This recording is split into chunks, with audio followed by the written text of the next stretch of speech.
একটু টক মিষ্টি। বন্ধুরা, এই মুহূর্তে যে উদ্ভিদটির সঙ্গে আপনাদের পরিচয় করিয়ে দেবো সেটিকে আমরা বন টমেটো, টুপাই, খোসা টমেটো প্রভৃতি নামে বীরভূম বা পশ্চিমবঙ্গের গ্রামাঞ্চলে চিনে থাকি।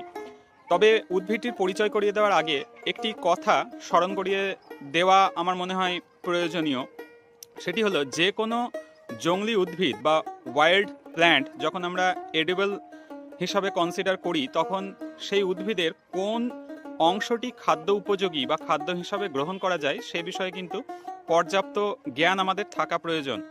অন্যথায় কিন্তু বিষক্রিয়ার একটা সম্ভাবনা থাকে। যেমন এই মুহূর্তে একটু পরে যে উদ্ভিদটি এবং সেই উদ্ভিদের ফল আপনাদের খেয়ে দেখাবার আমি চেষ্টা করব, সেই উদ্ভিদের ফলটি অত্যন্ত উপাদেয়, সুস্বাদু এবং বিভিন্ন মিনারেলস এবং ভিটামিনে ভরপুর।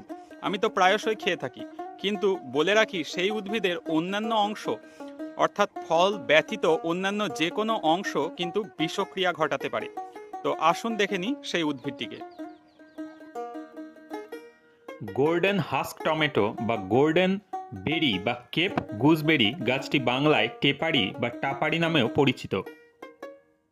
গাছটির বিজ্ঞানসম্মত নাম ফাইজলিস পেরুভিয়ানা। তবে এর অপর একটি নিকট সম্পর্কযুক্ত প্রজাতি হল ফাইজলিস ফিলাডেলফিকা, যা সাধারণত মিষ্টি হলুদ বা সোনালী বর্ণের ফল দেয়। তবে গ্রামাঞ্চলের পরিচিত টেপারি পরিপক্ক অবস্থাতেও কিন্তু সবজে বা কালচে সবুজ বর্ণের হয়। এটি একটি উষ্ণমণ্ডলীয় উদ্ভিদ যেটি নাইটশেড পরিবারভুক্ত।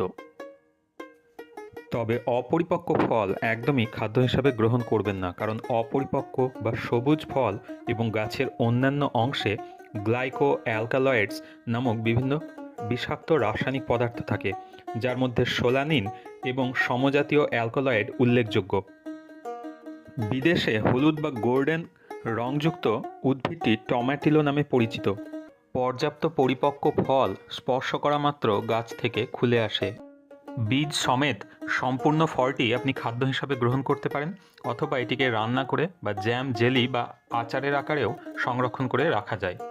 দেখুন, একটি খোসা দ্বারা আবৃত হয়ে আছে ফলটি।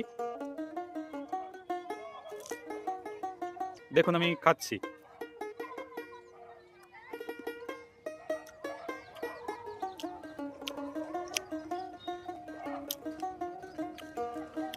একটু টক মিষ্টি।